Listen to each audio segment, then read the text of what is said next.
welcome back to the second set of today. It is Friday, we're still in Europe, and it's now time for Paradigm to take on Torpedo. Last time these two teams met up, they did split out here, Tolly. In week number 6, and back then the speed buff still wasn't around back then. Gamehunter played lights out game number 1, and that's where they won the first game. Second game specifically, NinjaBobat had a good game. Unfortunately, couldn't capitalize off of Paradigm's team success. Well, if we go to the standings first of all, you'll see where Torpedo are currently positioned here. And Torpedo, well, they're still in the running to go to relegations, but they can climb out at the moment. If they can find 2 wins here, they will go above Leftovers, but one will at least tie them with Leftovers for now. And speaking of Paradigm, they are locked in for that second seed. They can't get out of there. They can't get to number 1, and nobody can knock them out of number 2 because they're tied with Cringe Crew for the head-to-header. Well, Paradigm here as well. They're not going to be using Trixtank today. Obviously, Trixtank did announce he won't be going to DreamHack due to, obviously, school issues there.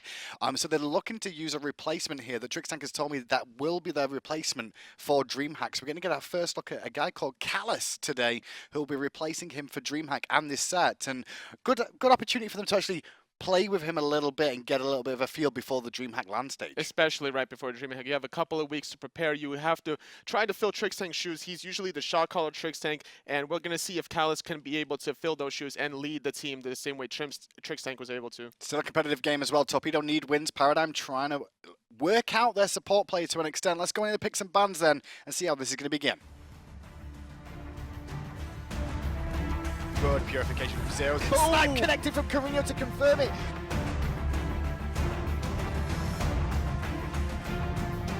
Bobat is dead. He's going to use purification while in the air. Big shield from Murrdurr keeps him alive though, and a cataclysm too. Great play from Murrdurr.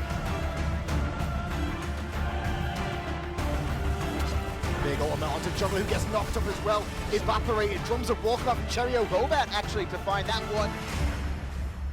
So here we go. Torpedo will be first pick and first ban. And for the most part this season, Torpedo's best 2 gods for getting kills this season have been Thor and Apollo. Thor and Apollo, surprisingly, Kronos are not up there because Gamehunter had a couple of good performances with Kronos, and more than likely, we're going to see either the Apollo or the Kronos taken away from him.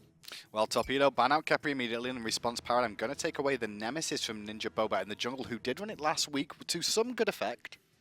We saw him play the Thor against against Paradigm the last time they faced, and he went off on a really great start. Starting off the game 4-1, had really good momentum, but however, the experience and the veteran Paradigm was just able to win those team fights very convincingly. Really surprised by the Susanoo ban coming out from Torpedo there. Obviously, normally, if you are first pick, you will take that for yourself and force the enemy to do it, but clearly, Torpedo haven't practiced Susanoo enough to warrant to pick it up. If you're not comfortable with the god, why would you leave it open, especially when you haven't been practicing it efficiently? You're more comfortable with the Naja in the jungle. You have a lot of options with the Naja as well to synergize in the mid lane, so a very safe pick for Torpedo. Zeus, well, he's going to be locked in, and Bacchus for Callus in the support role here, so he's going to follow in his, replacement's footsteps, I should say. Trixtank, he would normally go for a Bacchus. I'm going to see the same thing here. Now, we'll see if he's going to build it accordingly as well. Going to go for the shoes of the Magi right off the bat, trying to go for that first blood. Trixtank's rotations are really on point in the early game. Callus is going to have to follow suit.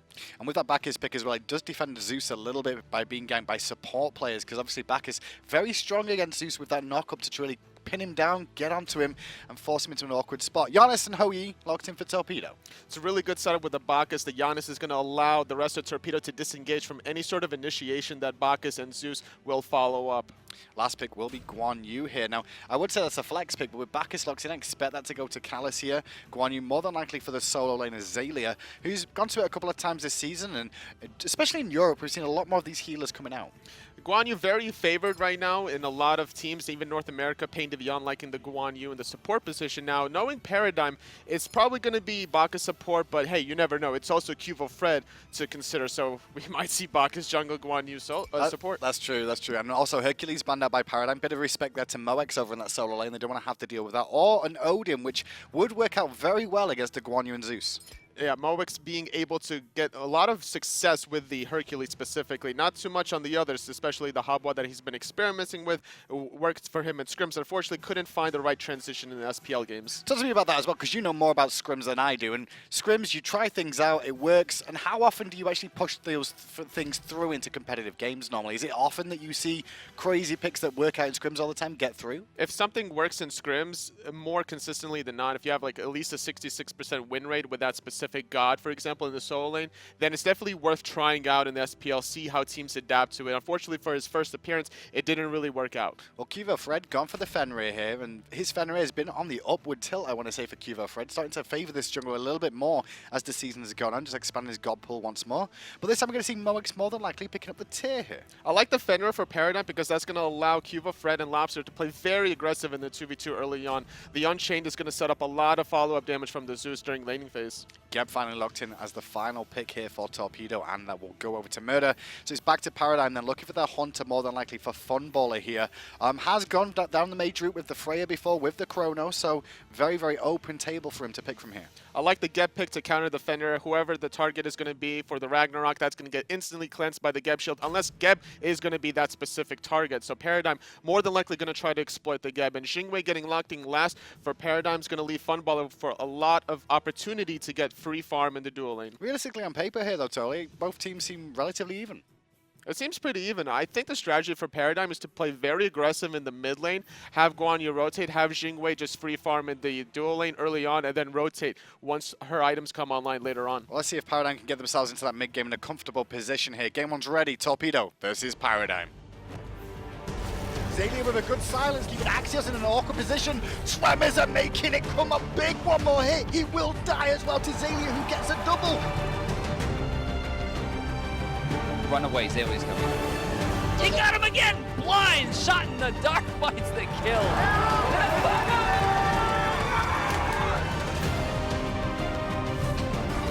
Trickstank is there, still stunned, but it doesn't matter. Funballer finds the last hit, and then he finds a beautiful stun on Variety as well. He can't even get Lawbringer up.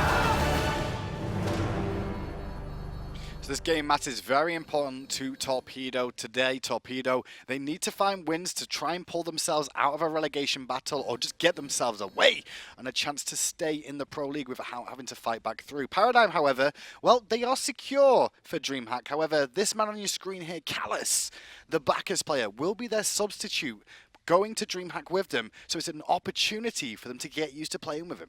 And I like the way he starts off immediately picking up the meditation, something Trickstank would do as well, trying to play aggressive during laning phase. Going to use that meditation early on during laning phase, so that way he wouldn't have to use the potions during the rest of the laning phase. Talk about potions here, we do have 3 power potions picked up, 1 for Torpedo on NinjaBobat, and 2 on the side of Paradigm for Lawbster and QvoFred. So it does look like we're going to see some aggression come out early from the Zeus and the Fenrir. Sometimes we've also seen Lawbster play the Agni on top of the Fenrir, so running the Fenrir consistently is Paradigm. They don't really care who they have in the middle position because just going off of the aggression alone from the Fenrir is going to be a lot of damage. The base damage is enough for QvoFred to set up any mage in particular. Well, early game, Paradigm have warded deep onto Torpedo's territory on the right-hand side there, just to keep an eye on whether they're doing mid-harpies or which buff they're starting. Now, they're going to find out now that they started the speed into blue, have Torpedo. Meanwhile, opposite from Paradigm here, they're going to try and get Fenrir to mid lane as quick as possible. And that's exactly why they start blue to speed. It's going to set up QvoFred just a little bit shorter travel time into the mid lane, maybe even trying to go for those right side mid harpies. Well, mid wave already cleared out there from Lawbster, and now you see Xaliea actually soaking up those right-hand harpies as well as Lawbster through the wall there, so sharing that experience nicely and confirming him. And Xalia's actually going to use his teleport early to make sure he doesn't miss a single bit of experience over in the solo. That's really important right there. Sharing those mid harpies, using that early teleport. It is on a cooldown for 3 minutes, but that's fine in this situation because you'll have potions enough to let you last for those 3 minutes. You're going to lose a little bit of gold, but that's fine early on anyway. As Guan Yu level 2, you can't really full clear the wave anyway. A little bit awkward there from QvoFred, looking to try and swing around the back and put some pressure on, but they do get the left-hand harpies as Torpedo did take the fire imps there, and we'll get the full wave of experience in mid lane. So far so good for Paradigm. They are up a little bit of golden experience. And Xalia's up a little bit of experience, already level 4 compared to Moex's level 2, meaning that Xaliea will hit level 5, and he's going to try to look for a very aggressive play onto Moex as he's not going to have the Lawbringer available to him. And going all in as Guan Yu before Tyr gets Lawbringer is a real opportunity there for a kill. Yeah, even if you don't necessarily kill him, forcing him to back in that situation is going to be very important for the rest of the laning phase. Quick pause coming out from Korinyo here as well, and we'll see how Moex can do in this situation now where he's going to be a little bit behind in terms of the early game. Good news is though, Xaliea did use his teleport at the start, so he's going to be wanting to stay in lane and not try and use that power play opportunity if he does force Moex back. Maybe something that Torpedo can take advantage of, knowing that Xaliea is going to hit level 5, maybe you can bring over Bobat to the solo lane, anticipation for that aggressive play that Xaliea will end up doing and counter it. Aggression from Callus here onto Murrdurr putting some good poke on, but Murrdurr very experienced in the support role on that get, played it multiple times for Titan in the past. And at the moment though, no mid lane aggression anymore from Paradigm here. I expect him to maybe look to try and go for the back harpy invade here, just not an opportune moment. The way Murrdurr is positioning himself, he's not allowing himself to get belly flopped on top of Gamehunter as well, so that way he can cleanse anytime Funballer needed. got a lot of free poke off. However, Gamehunter answered back with the combination from Murrdurr to perfection there. So both the hunters take quite a bit of poke for free. I like the way Funballer is pushing up the lane and that he drops the Gust on the ground, which did a little bit of poke earlier on. However, the positioning from the dual lane of Torpedo taking advantage. Well, mid lane can see QvoFred just swinging back in from the left-hand side here. Bacchus hanging around in the jungle. Callus around the Golf Fury right now, thinking about rotating instead.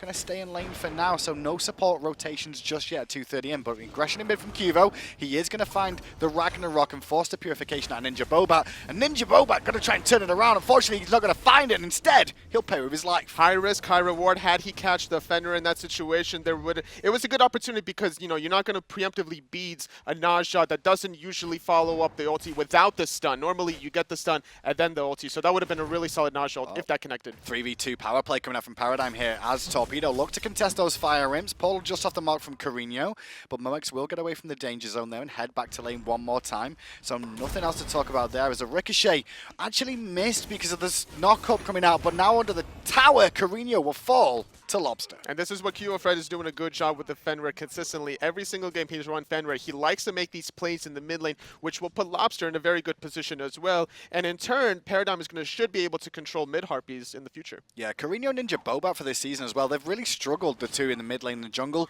They're the highest dying players in the whole of the SPL between them both. 111 deaths at the start of this game here coming out for Bobat and 97 for Korinyo. So they're really having a tough time against opposition. I guess maybe more than not, they're losing straight 2v2s, not just rotations. Sometimes you lose team fights, sometimes you lose the 2v2 early on. However, QvoFred and Lawbster on the opposite end of that, they're winning their 2v2s and they're doing a wonderful job so far controlling the pace of the game. You mentioned Lawbster there. He's came to this game 96 kills this season so far for the mid lane on the Zeus. He's now put 2 more on that, so he's now at 98, 2 more kills, and he will hit 100 kills for the season. It's the final countdown. We got to sing now? Is that I mean, I'm going to karaoke tomorrow. So. Oh yeah, left harpies have gone down, right harpies as well. But meanwhile in the jungle, you can actually see QvoFred is going to be doing the blue buff as Xalia's going to swing around there. Red buff started up by Paradigm as Torpedo look for their own. They're just, both teams are going to slow it down a little bit as the mid harpies are down. Fire giant imps are respawning. Red buff being taken. And right now, it looks like Torpedo is going to have a 3-man grouping. So Lobster's going to have to be a little bit careful as the blink happens. Good Cataclysm coming out, but immediately answered back by Lobster with the Purification. Trying to turn some damage around onto Bobat, which was good through space and time off the mark because in the air is where Lobster was. Lobster still looking to go aggressive 3v1 and actually forcing Torpedo back because the rotations come in. Really good play coming out of Lawbster. It's going to find another kill onto QvoFred, and now Paradigm are up 3-0 with this midway being pushed. They could look for a potential aggression play somewhere in the side lanes as a result. This is a Golf Fury opportunity. I guess not with Lawbster being so low on mana here. They can't really look to secure it. So instead, we're going to see Qvo swing around to the right-hand side here, though, looking for pressure onto Moex. Moex might be in a little bit of trouble. QvoFred still having his ultimate, so he's going to be a little bit patient. There's nothing to take on this side of the map, so QvoFred waiting here doesn't really hurt him. And no real power play came out from Xaliea, having that little bit of an advantage and experience earlier on there. You can see that Moex has even things up over in the solo lane here. Gold's relatively even between the two of them, and experiences as well. QvoFred did walk over a ward, traveling over to the right-hand side, so that was spotted by Moex. Good patience from Moex, recognizing that QvoFred was just wasting his time around that corner. Well, Callus's first trip to the mid lane there for the first time this game. He's going to kill a couple of minions. He has gone back and picked up shoes of the Medjay, which shows that he looks like he's going to be aggressive support just like Trixtank is. And that's something that you have to do whenever you're a sub. You have to fill the similar style that is set up for you by whoever you are replacing. In this situation, Trixtank known to be the facilitator for Paradigm on top of QvoFred, so you have to follow that up. QvoFred facilitating once more with that Ragnarok and going to force a purification. One more time with NinjaBobat in mid lane, as well as ulting defensively. And off of that, Torpedo's going to have to be really careful with that purification being down right now onto the Najad. The QvoFred can easily find an opportunity to kill him. And looks like Xaliea is still being aggressive in the solo lane, just trying to trade off a poke. But it's going to favor the tier a little bit now that the heal comes online. He's got the full fearless of it, so the power cleave available, so he's going to get some extra sustain out of that. But QvoFred haunted on this side of the map some more, looking for a picks on Moex. I don't believe there's any wall coverage down right now. But you see all those pings in the map, and I'm not sure which team that was from, but it's just letting you know 3 sets of camps are coming up that are contestable. The way Moex has transitioned into the solo lane right now has been really solid. He's used to playing aggressive. Now he knows when to play it back right now, especially against an aggressive Paradigm. This has been the right opportunity for him to do so. What's more important to solo lane at all? Is it more important to know when to play aggressive? Is it more important to recognize when someone's in trouble? Talk about trouble. Murrdurr right now going to get annihilated in the mid lane on that Geb, just picked off to perfection from Paradigm as they're looking to evade the speed. Not going to find it though. His NinjaBobat will pick it up and walk away. Looks like Murrdurr definitely got murdered in the mid lane right there. And speaking of what you were mentioning in the solo lane specifically, anyone can play from ahead. It's a lot more difficult to play from behind or know how to play back and take the loss. A lot of people in the solo lane will want to box it out, kind of have a little bit of ego and a pride, trying to prove themselves in the solo lane. Sometimes you just have to set your ego aside and know when you have to sacrifice that gold and experience under tower. Well, Funballer has been on the mark with those gusts so far, connecting with Gamehunter multiple times there, and Gamehunter still wanting to fight, and that's Gamehunter's style for the most part. He's very aggressive if he can be. Funballer's not too far behind him, to be fair, but he's one that's very used to having to play back with the team he's in. Even if Funballer loses these trades in the duo lane, he's still going to be able to go back to base, heal up, and instantly go back to the laning phase, having almost a built-in teleport into his passive, allowing him to get back. And Funballer at the moment has Golden Bow online, working towards Devour's Gauntlets here by the looks of it, which we've seen him go to a couple of times. He likes the extra sustain, and it does give a good amount of power, Devour's Gauntlets, even though it's overlooked by most these days. It's important to try to find the boxing opportunity because you have that mobility specifically. You want to try to box and trade because you're going to get back to the laning phase before your opposition anyway, just like that we see in the mini-map that Funballer's going to rotate to those back left Harpies and share that.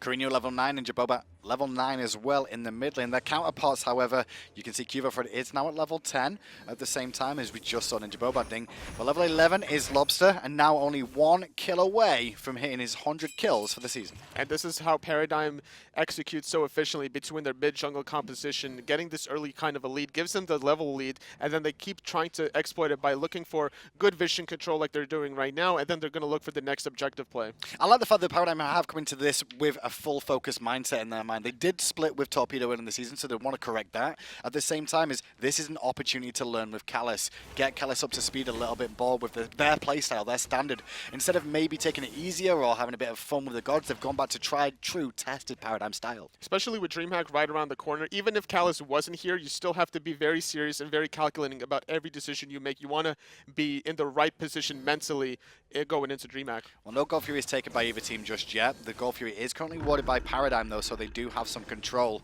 And Gamehunter hanging around on the left-hand side, they're going to meet up with Funballer once again in the wave, as 3 members of Paradigm just continuing mid.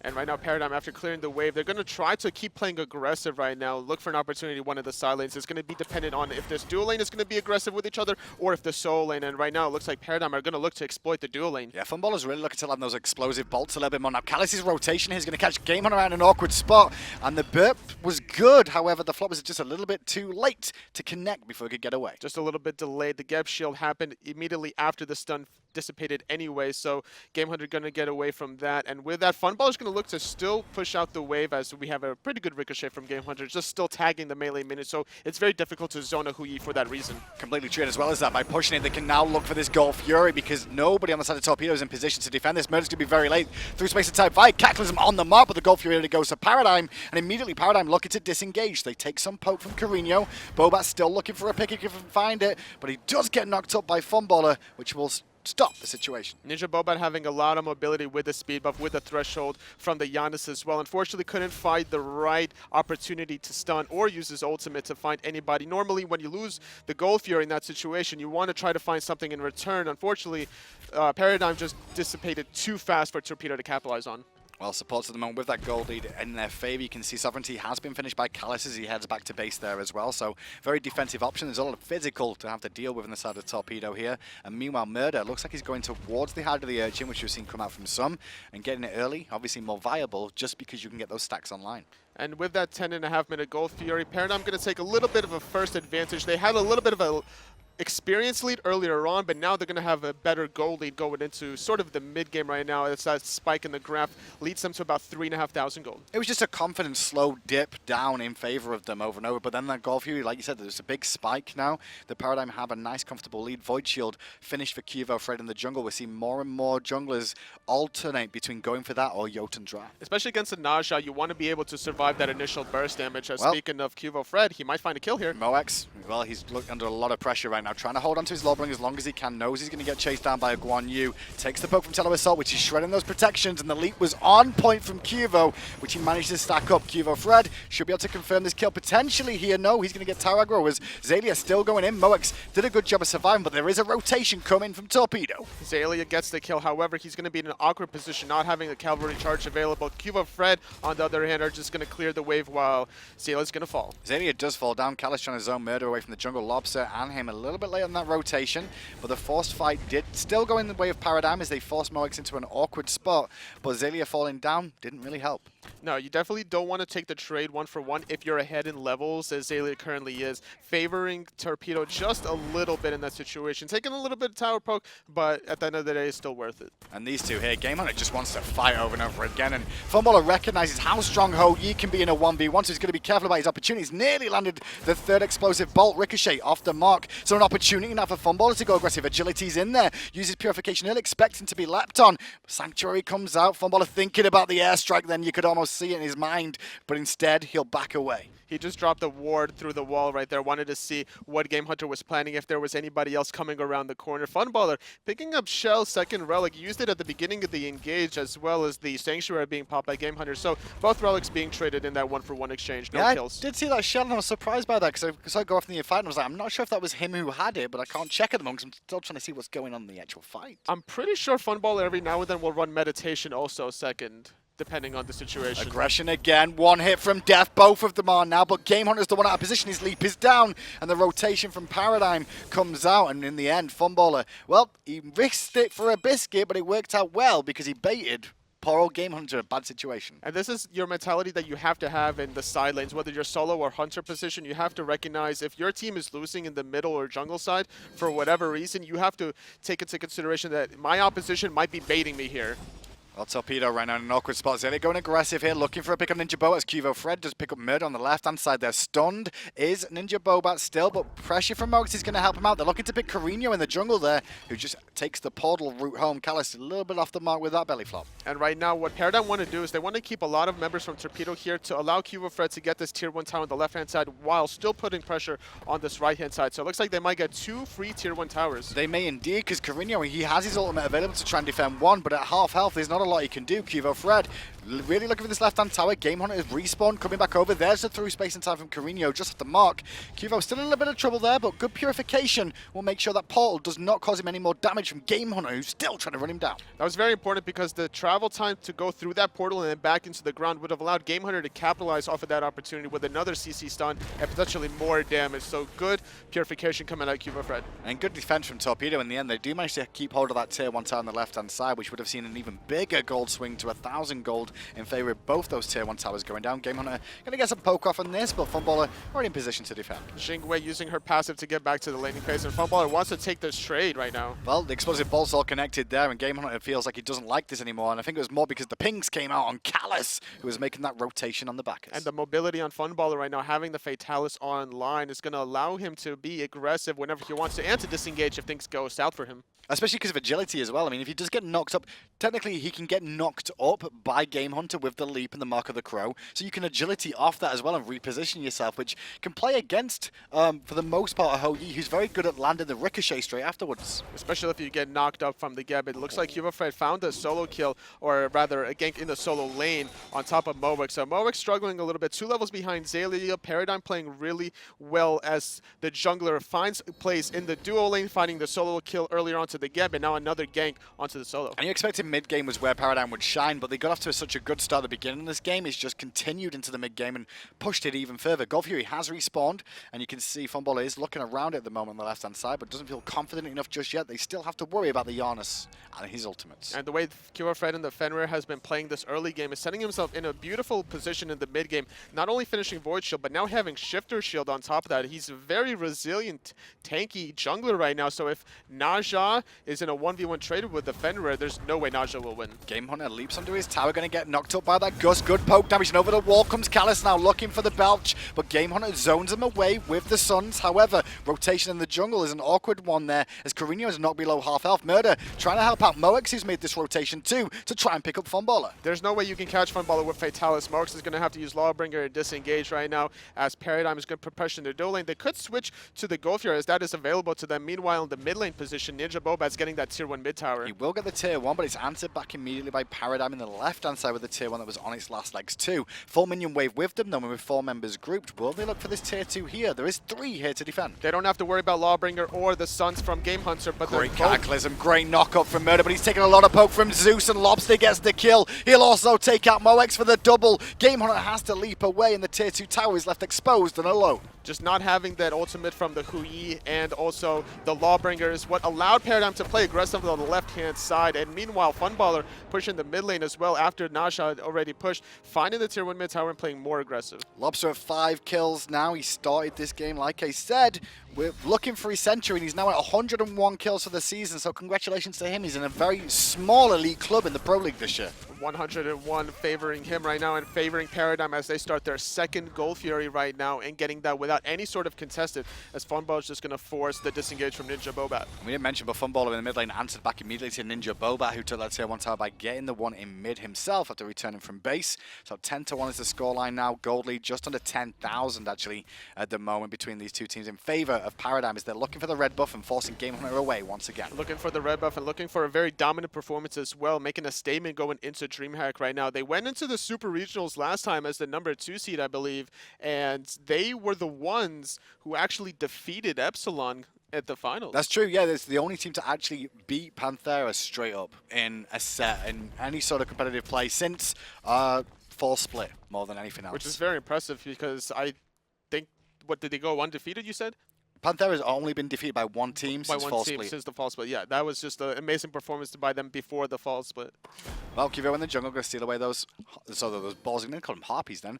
Steal away the balls, and Gamehunter not going to be able to find the ricochet to secure them now. But Funballer going to the left-hand side, so the left-hand side of the map from him, his point of view, looking for tier, but Moex well aware of it, just going to back away. He really likes this Fatalis mobility given to him right now. He could take the Gus, he can use the agility afterwards, he could chase anybody down with that Fatalis, and having Xaliea on his side for the sustain as well allows him to play aggressive and disengage whenever he wants to with his ultimate as well. I was hoping Torpedo will come out a little bit stronger than this, because the split that they did against Paradigm, they should have come in with a little bit more, you know, gusto to their playstyle here, a little bit more confidence in themselves. But maybe just the season's toll is starting to pay effect to them here now. They're starting to, you know, fall behind. The heads may have dropped knowing the season's coming to a close this week. They do have one more set left against Cringe Crew to play as well. And maybe they're just, you know, they resign themselves to probably be in relegations or, you know, in an awkward spot here. I think it's more of just the dominating performance from Paradigm more than the lackluster performance from Torpedo right now. Torpedo not able to catch up to Paradigm. Well, Bobat had to use his ultimate defensively and his purification as well. Even got the shield from Murrdurr to help him do that, as Moex runs away in the right-hand side and left-hand side. Gamehunter is doing the same thing here, as Paradigm stripping the jungle again, giving the speed buff of Torpedo over to Qvo. And with Golfier being down, this is a good idea for Paradigm to play aggressive around the soul lane. If they can find 2 picks around this side, they can easily open up the Fire Giant objective. So they're swinging around right and just pushing minions in over and over again here. QvoFred and Xaliea combining there. No level 20s in the game just yet. We've seen a lot of aggression coming out from Paradigm, but because of that means they've not been farming as much. Still low. Lawbster level 19 at 20 minutes in isn't something to be upset about. It definitely, once he hits level 20, that's going to be a huge power spike for Paradigm. They still want to play aggressive. They have the sustain from Guan Yu. They have the burst damage from Zeus. A lot of area of control. Good CC also coming out of the Bacchus, so why not play aggressive? Also, Funballer currently level 20 at the first one in the game. Blink, Cataclysm from Murrdurr as well. Knock up is good. good, but where's the follow-up? There it is from Moex with the fearless power cleave combo. Xaliea, though, very tanky, and the conviction will heal the team back up. And Lawbster just walked forward and zoned the whole team on the Zeus. Level 19 red buff Zeus right now, just now hitting level 20. They have to respect that Torpedo as in the mid lane. QvoFred looking for the gank. Yeah, Gamehunter was well aware of it, though, does get away. Did still bring Sanctuary off that, and Funballer still continuing to push the tower. Qvo will get a victory in some form of getting those harpies on the left-hand side, unless Korinyo can answer back. Sadly not. So now it's up to Paradigm to try and siege this final tier 2 tower. This is going to be a good opportunity because the Geb ultimate's down, Hou Yi ultimate is down. They still have a lot of tools to their disposal as well, specifically the Zeus ultimate, which is huge. Mentioned that NinjaBobat's ultimate's down as well. Now Moex on the back trying to force a fearless, but Callus there with the belch to slow him down. Ragnarok picks up Moex and brings him back, but Qvo has Tower Aggro, going to get knocked up again. The sustain and the shell is making an impact for Paradigm to be able to weather the storm of the damage that came out, and they will get the tier 2 tower. That was the last remaining tier 2 tower for Torpedo, and then with that, Paradigm taking a substantial lead right now at 13,000 gold. Really confident performance from them so far. GoFury is still down here. They were all really just looking to back and strip any jungle that was there. Only found the left-hand harpies on that side, which isn't all doom and gloom for themselves, and continue working on the build. And Lawbster just went back to the base and now has Rod of Tahuti at 21.5 minutes in the game. After getting all those towers very quickly in the game, they were sitting on a lot of gold, and here the next objective available to them is definitely going to be Fire Giant. With this kind of a lead, they can actually force this 5v5 no problem. So you just go there right now and try and bait them into a fight more than anything else, yeah? At this point in time, when you're this far ahead, you don't want the game to stall out for the opportunity to the opposition to come back in levels. Come back in levels indeed. Funballer in the jungle, though, looking towards that speed buff. They know it's spawning soon, and I think that's what they're trying to collapse on. Anyone coming into ward or try and contest this speed buff. So they're going to wait for that first before doing the Fire Giant, it seems. Callus and Funballer, the ones very far forward here. How do you feel about Callus's performance so far this game? So far, he hasn't really stood out to me because of QvoFred specifically. He's been the one making plays. However, Callus is still looking for the opportunity. It's not like he's playing behind. He still has a very similar style to Trixtank.